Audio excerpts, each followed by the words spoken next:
Hello and welcome to APS classes. आज के इस वीडियो लेक्चर में हम बात करेंगे कुछ इम्पॉर्टेंट प्रश्न की जो आधारित है आपके पेपर 5 और पेपर 8। पेपर 5 शिक्षण के सिद्धांत, यहाँ पे देखिए शिक्षण अधिगम लिखा हुआ है, तो यहाँ पे ये नहीं ध्यान देंगे। शिक्षण के सिद्धांत और जनसंख्या शिक्षा एवं पर्यावरण शिक्षा, ये हम पेपर 5 की बात करेंगे और ये हमारा पेपर 8। ठीक है, ये दोनों पेपर की हम बात करेंगे। तो सबसे पहले ये जान लें कि हमारा जो परीक्षा होगा वो 1.5 घंटे का होने वाला है और कुछ क्वेश्चन भी रिड्यूस किए गए हैं। अगले वीडियो में आपको हम एक मॉडल पेपर देंगे कि पेपर का जो पैटर्न है कैसा प्रारूप होगा। तो अभी इस वीडियो में जो हम डिस्कस करने जा रहे हैं कुछ इम्पॉर्टेंट क्वेश्चन को यहाँ पे पढ़ेंगे, आपको बताएंगे और हो सके तो आप इसको एक बार सरसरी नज़र से देख लेंगे। वैसे हम उम्मीद करते हैं कि सबका तैयारी लगभग हो चुका है। चलिए शुरू करते हैं। बात करें अगर हम पेपर 5 की शिक्षण के सिद्धांत की, तो यहाँ पे 2 पार्ट होगा। आप सबने किताब पढ़ा होगा या फिर बीपीएम केपीएच यूपीएच जो भी आपने पढ़ा है, तो वहाँ पे देखा होगा कि एक जो पोर्शन है वो संप्रेषण है, एक पोर्शन जो है वो संप्रेषण है और दूसरा जो पोर्शन है वो शिक्षण है। ठीक है, तो देखो भाई, दोनों पोर्शन से एक एक क्वेश्चन हो सकता है कि आए, तो हमने यहाँ पे दोनों पोर्शन को मिला के यहाँ पे 5 क्वेश्चन दिया है, उसी को हम पढ़ेंगे। चलो शुरू करते हैं। पहला प्रश्न हमारा संप्रेषण से संबंधित है। यहाँ पे देखिए प्रश्न ये कह रहा है संप्रेषण के अर्थ पर प्रकाश डालिए। क्या कह रहा है? संप्रेषण के अर्थ पर प्रकाश डालिए। कक्षा शिक्षण के संदर्भ में संप्रेषण के घटकों का वर्णन कीजिए जिन्हें कक्षा में कैसे प्रभावशाली बनाया जा सकता है। क्वेश्चन नंबर 2 की अगर बात करें तो क्वेश्चन नंबर 2 क्या कह रहा है? अभिक्रमित अनुदेशन का क्या अभिप्राय है? रेखीय एवं शाखीय अभिक्रम की विशेषताओं की तुलना करें। तो यहाँ पे देख पा रहे हो ये अभिक्रमित अनुदेशन यानी कि प्रोग्राम्ड इंस्ट्रक्शन की बात कर रहा है। पहला संप्रेषण पूछा, दूसरा इंस्ट्रक्शन से एक सवाल हमने दिया, ये फिर आपका दोनों टॉपिक तैयार हो जाएगा ये क्वेश्चन से। तीसरे प्रश्न को देखेंगे तो तीसरा प्रश्न क्या कह रहा है? शिक्षण के संप्रत्यय की विवेचना कीजिए। ठीक है, बहुत ही इंपॉर्टेंट क्वेश्चन है ये, शिक्षण के संप्रत्यय की विवेचना। या फिर आपसे ये पूछेगा कि उनकी विभिन्न अवस्थाओं और उनके प्रकारों का वर्णन कीजिए। यही प्रश्न आपसे ये भी पूछ सकता है, चौथे में जो आप देख पा रहे हैं, शिक्षण से आप क्या समझते हैं, इनके प्रमुख सिद्धांतों का वर्णन कीजिए। देखो पढ़ना क्या है, शिक्षण के संप्रत्यय समझने हैं, यानी कि आप शिक्षण से क्या समझते हैं। ठीक है, इनके विभिन्न अवस्थाओं उनके प्रकारों का वर्णन कीजिए। यहाँ अवस्था और प्रकार को पूछ रहा है और दूसरे क्वेश्चन में आप यहाँ देख पा रहे हैं कि इनके सिद्धांतों का वर्णन करने के लिए कह रहा है। 5वें सवाल में आए तो 5वां प्रश्न ये कहता है शिक्षण विधियों का वर्णन कीजिए। क्या कह रहा है? शिक्षण विधियों का वर्णन कीजिए। तो मैक्सिमम पॉसिबिलिटी आपकी ये है कि ये जो क्वेश्चन नंबर 3 है हो सकता है कि ये आ जाए, तो यहाँ पे आप ज़्यादा फोकस करेंगे। चलिए आगे बढ़ते हैं। अब आते हैं हम लघु उत्तरीय प्रश्न, जो कि थोड़ा सा शॉर्ट होगा। और यहाँ पे प्रश्न की बात करें तो जो हमारा पहला प्रश्न आप देख पा रहे हैं स्क्रीन पे लिखा हुआ है, बुनियादी शिक्षण के प्रतिमानों की विवेचना कीजिए। बुनियादी शिक्षण क्या है और इस पे मानव, इस शिक्षण पे या फिर इस शिक्षण के प्रति मानव की विवेचना कीजिए। ठीक है, अगला सवाल बहुत ही इंपॉर्टेंट सवाल है, अच्छा सवाल है। एक अच्छी पाठ्य योजना की क्या विशेषता होती है, विवेचना कीजिए, यानी डिस्क्रिप्शन देना है। उसके आगे दूरस्थ शिक्षा में सूचना प्रौद्योगिकी की भूमिका की विवेचना कीजिए। ये जो आप करस्पॉन्डेंस टीचिंग करस्पॉन्डेंस लर्निंग करते हैं, करस्पॉन्डेंस कोर्स ले लेते हैं, या फिर जो डिस्टेंस एजुकेशन की बात होती है उस ये पूछा गया है। अब यहाँ पे देखिए ये भी बहुत ही अच्छा सा सवाल है। ब्रेन स्टॉर्मिंग क्या है, इसकी आवश्यकता महत्व तथा इसके महत्व का वर्णन कीजिए। ठीक है, आप सब इसको पढ़ते चले आए होंगे।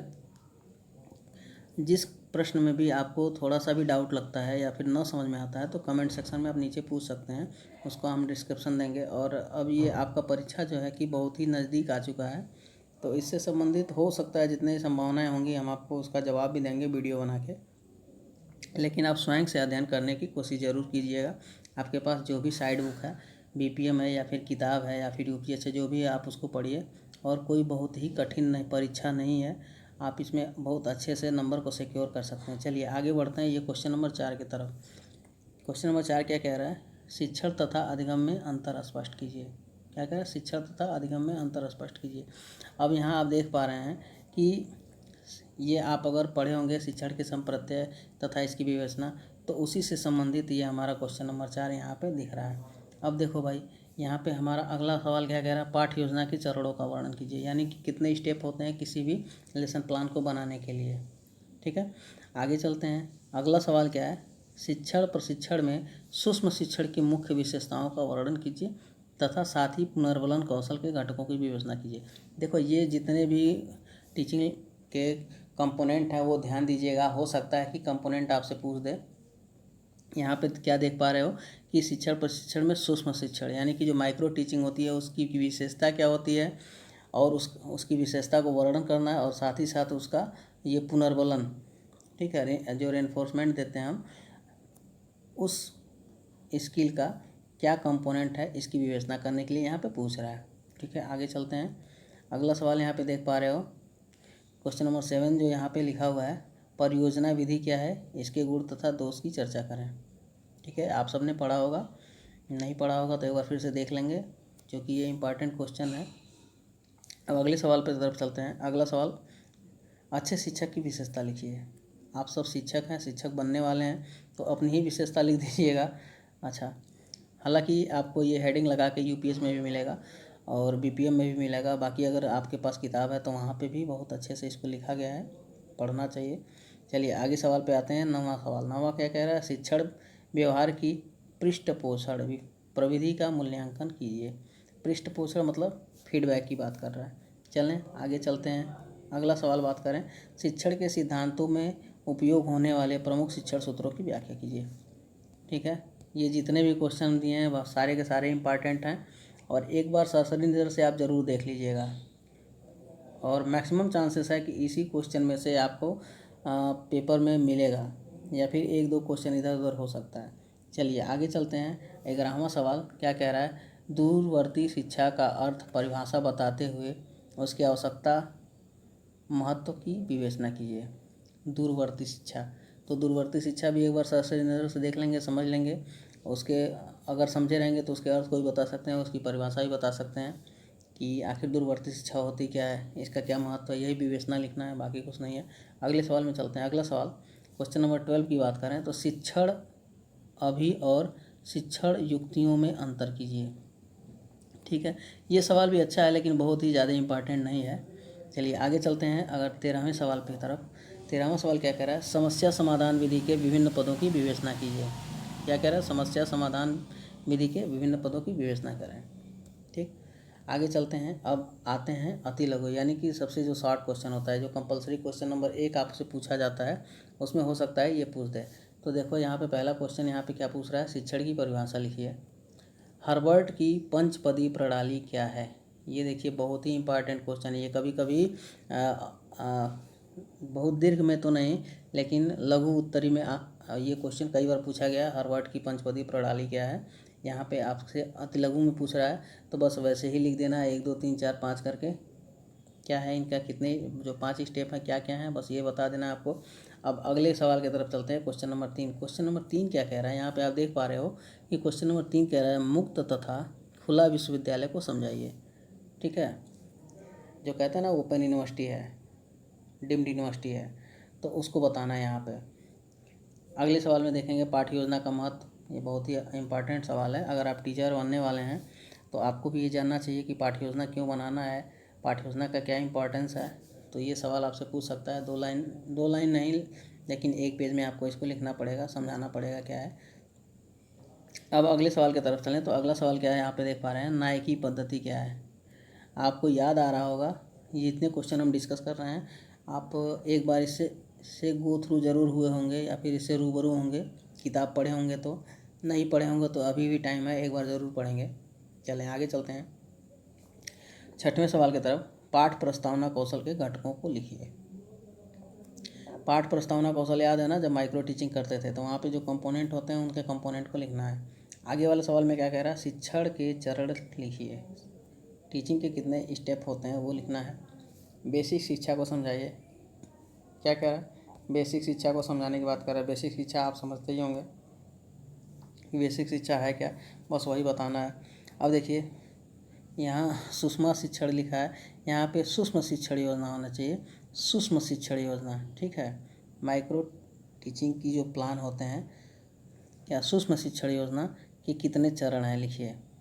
ठीक है, माइक्रो टीचिंग के कितने चरण हैं यहाँ पे ये बताना है। 10वें सवाल की बात करें तो 10वां सवाल क्या कह रहा है, शिक्षण एवं अनुदेशन में अंतर लिखिए। शिक्षण, आप किसी को शिक्षा दे रहे हैं या पढ़ा रहे हैं, या फिर आप उसको इंस्ट्रक्शन दे रहे हैं, दोनों में क्या डिफरेंस होता है, पढ़ाने में और इंस्ट्रक्शन देने में क्या अंतर होता है, ये पूछ रहा है सवाल। अगर 11वें सवाल की बात करें तो यहाँ पूछ रहा है प्राथमिक शिक्षा माध्यमिक शिक्षा में अंतर लिखिए। प्राथमिक शिक्षा और माध्यमिक शिक्षा बहुत अच्छे से आप जानते होंगे, बताने की ज़रूरत नहीं है। तो यहाँ पे यही पूछ रहा है, दोनों में अंतर लिखना। दो तरीके से लिख सकते हैं, एक तरफ प्राथमिक शिक्षा और दूसरे तरफ माध्यमिक शिक्षा, ये भी लिख सकते हैं, या फिर एक एक लाइन में आप डिस्क्राइब कर सकते हैं, जैसे भी आप लिखना चाहें लिख सकते हैं। चलें आगे चलते हैं। अभी देखिए क्वेश्चन नंबर 12, हालांकि ये कई बार पूछा गया है। ब्लूम टैक्सोनॉमी करके आता है, ब्लूम के शैक्षिक उद्देश्यों का वर्णन कीजिए। ब्लूम एक शिक्षाविद थे जिन्होंने कुछ शिक्षण के लिए उद्देश्य को बताया था, उनके उद्देश्यों का क्या उनके उद्देश्य क्या थे, उसी का वर्णन करने के लिए यहाँ पे कह रहा है, वर्णन कह रहा है, और ये अति लघु में पूछा है तो इसे भी छोटे में समझाना होगा आपको।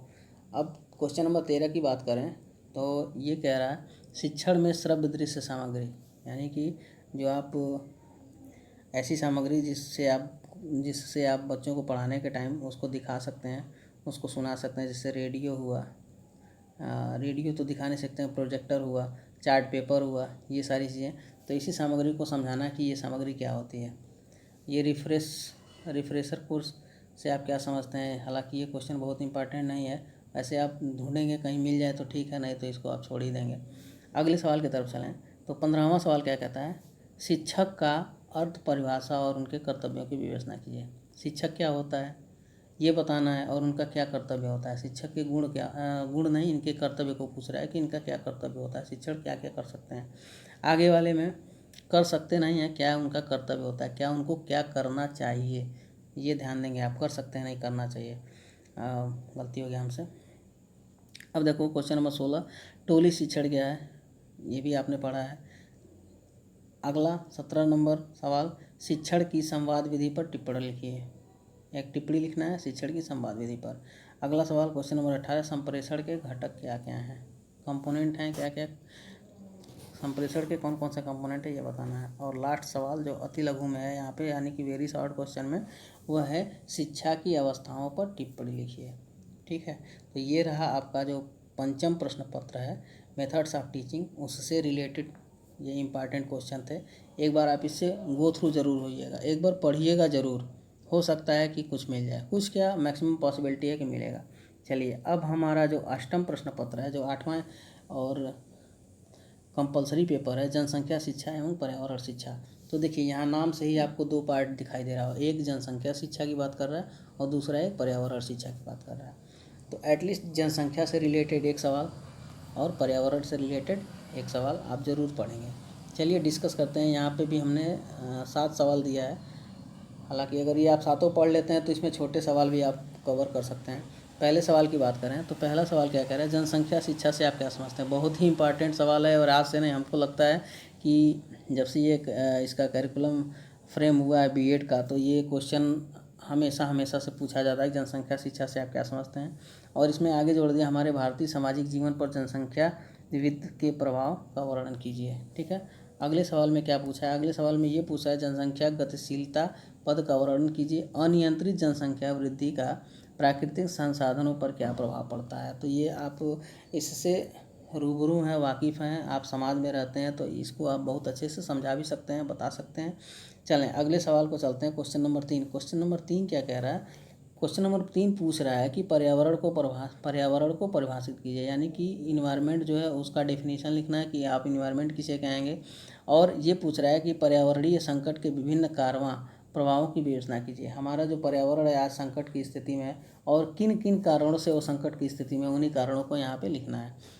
ठीक है, आगे चलें। अगला सवाल हमारा ये कह रहा है, अभी देखिए हम जनसंख्या से यहाँ पे 2 सवाल, फिर ये चौथा सवाल हमारा जनसंख्या से है। जनसंख्या पर्यावरण शिक्षा की तुलनात्मक अध्ययन करते हुए, अब देखो यहाँ पे दोनों को मर्ज किया, जनसंख्या को और पर्यावरण को।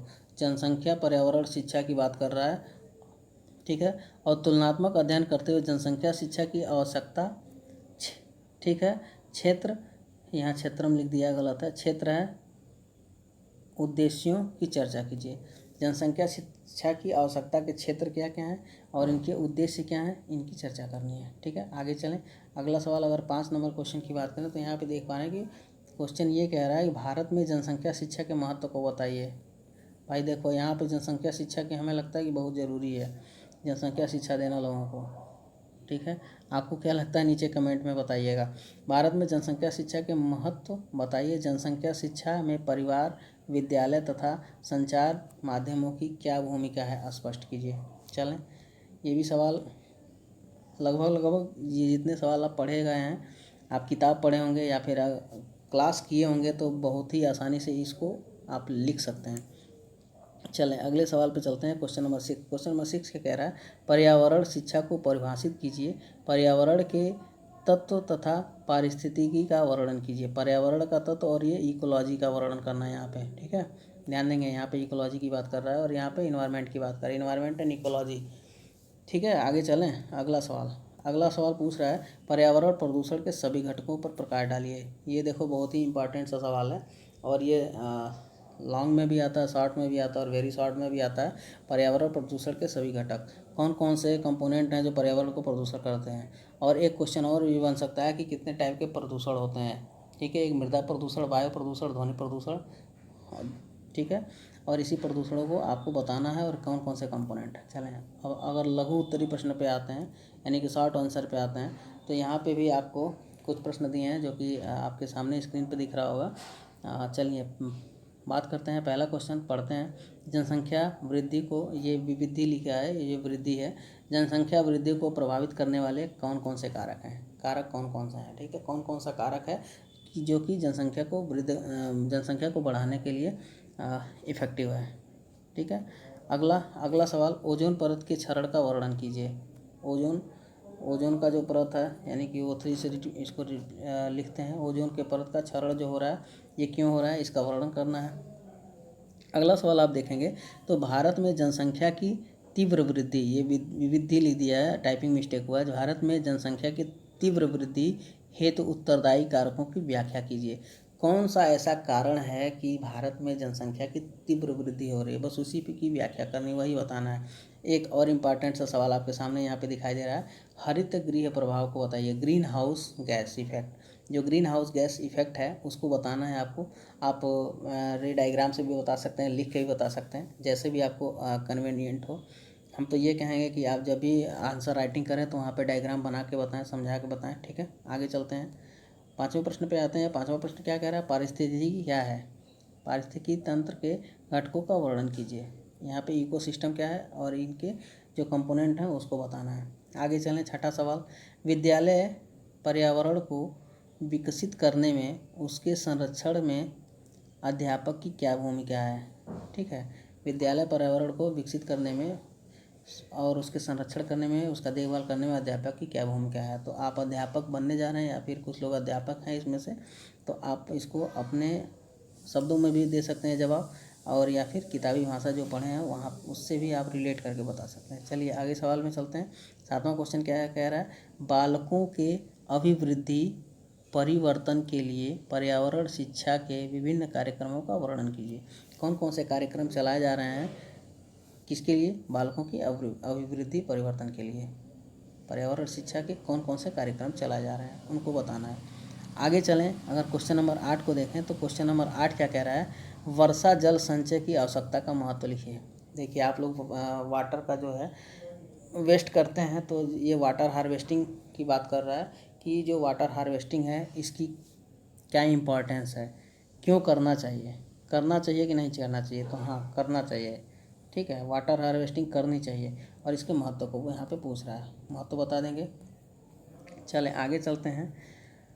अब यहाँ पे देख पा रहे हैं कि 9वां सवाल जो है, देखिए आप कहेंगे कि इतना सारा क्वेश्चन दे दिया है कि पूरे किताब को कवर करेगा, तो जी हाँ, ये पूरा किताब तो आपको पढ़ना ही पड़ेगा। लेकिन ये जो क्वेश्चन मैं दिया हूँ, केवल आप इसको एक बार सरसरी नज़र से देख लेंगे तो ये तैयार हो जाएगा।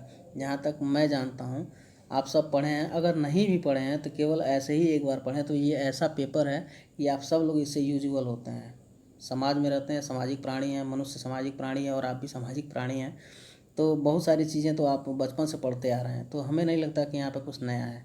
ठीक है, आगे चलें। अगला सवाल क्वेश्चन नंबर 9 क्या कह रहा है, औद्योगिक क्रांति का, ये काम लिख दिया है, काम नहीं है, औद्योगिक क्रांति का नगरीकरण पर्यावरण को किस प्रकार प्रभावित करते हैं। ठीक है, यहाँ पे क्या लिखा है, निर्वाणीकरण क्या है, निर्वाणीकरण क्या है ये बताना है। अगले सवाल में क्या पूछ रहा है, शिक्षा के माध्यम से पर्यावरण शिक्षा की जागरूकता की विशेषता बताइए। शिक्षण के माध्यम से मतलब शिक्षा के माध्यम से, जो हमारा एजुकेशन है इसके माध्यम से पर्यावरण शिक्षा की जागरूकता की विशेषता बतानी है। अभी देखो अगला सवाल क्या कह रहा है, पर्यावरणीय प्रकोप के प्रकारों का वर्णन कीजिए। क्या कह रहा है, पर्यावरणीय प्रकोप जैसे भूकंप हो गया, सुनामी हो गया, ये किस किस प्रकार से आ सकते हैं, इन्हीं का वर्णन करना है। अगला सवाल, जनसंख्या शिक्षा है तो सामाजिक तथा व्यक्तिगत दायित्व में शिक्षक की भूमिका की विवेचना कीजिए। देखो यहाँ शिक्षक से रिलेटेड ही सवाल ज़्यादा पूछे जाएंगे। अगले सवाल में चलते हैं। अगला सवाल क्या है, 14वां नंबर, जनसंख्या शिक्षा में श्रव्य दृश्य साधनों की भूमिका बताइए। या फिर ये पूछ रहा है, जनसंख्या शिक्षा में श्रव्य दृश्य साधनों की भूमिका की विवेचना कीजिए। भूमिका बताइए या फिर उसकी विवेचना कीजिए, मतलब डिस्क्रिप्शन देना है। अगला सवाल क्या कह रहा है, जनसंख्या वृद्धि और प्रवास को समझाइए। वृद्धि नहीं है, आपको कई बार बता चुके हैं, टाइपिंग मिस्टेक है। जनसंख्या वृद्धि और प्रवास को समझाइए। अब चलते हैं वेरी शॉर्ट क्वेश्चन की तरफ। तो यहाँ पे कुछ वेरी शॉर्ट क्वेश्चन भी आपके सामने यहाँ पे लिखा हुआ है, इसको देखेंगे। अब देखो जिसमें से पहला ही सवाल आ गया है, बेरोजगारी किसे कहते हैं। तो ये हमें नहीं लगता कि बहुत ही इंपॉर्टेंट सवाल है, और अगर आता भी है तो आप इसको जानेंगे, जानते ही हैं, लिख भी सकते हैं।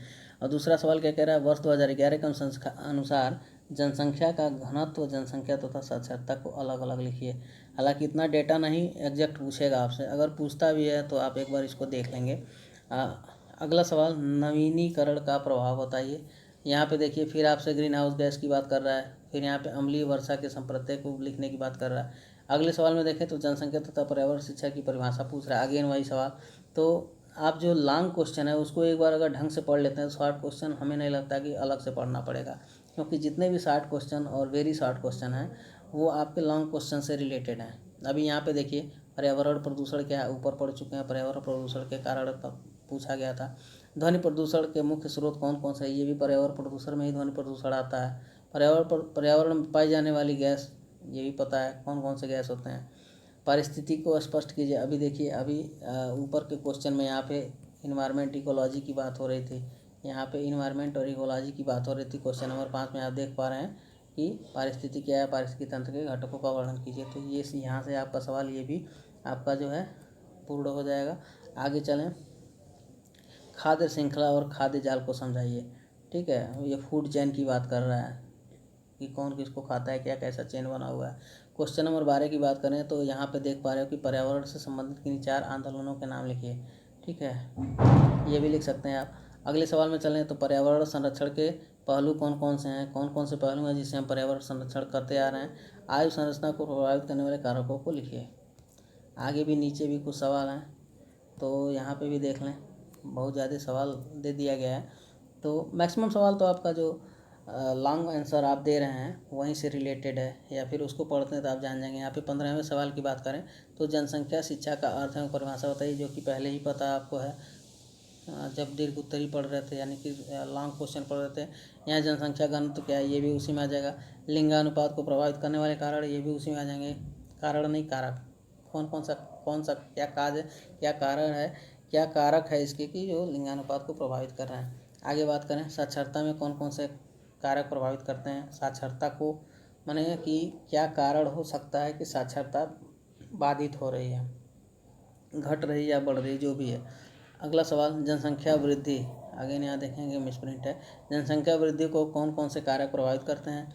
अगला सवाल, वर्तमान भारत की जनसंख्या, जनसंख्या घनत्व, लिंगानुपात, ये ऊपर क्वेश्चन ये रिपीटेड है, हालांकि इतना एग्जैक्ट डेटा नहीं पूछेगा आपसे, पूछता भी है तो एक बार आप देख सकते हैं। हालांकि मुझे नहीं लगता कि इतना एग्जैक्ट डेटा आपसे पूछेगा।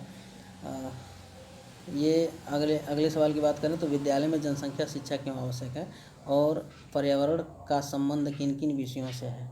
ठीक है, ये रहे आपके कुछ इंपॉर्टेंट क्वेश्चन। और भी इंपॉर्टेंट क्वेश्चन आपको दे देंगे हम, जो आपके कंपलसरी पेपर नहीं है, या फिर आपके जो सब्जेक्ट हैं बायोलॉजिकल साइंस के हो गए या फिर फिजिकल साइंस के हो गए, तो उससे रिलेटेड क्वेश्चन का अपडेट आपको आने वाले दिनों में एक कल या परसों आपको दे दिया जाएगा, क्योंकि आपकी परीक्षा जो है वो पोस्टपोन हो चुकी है, 2 से 6 सितंबर को होनी शुरू है। आज के लिए इतना ही, धन्यवाद। बने रहें हमारे साथ एपीएस चैनल, एपीएस क्लासेस के साथ यूट्यूब चैनल पर।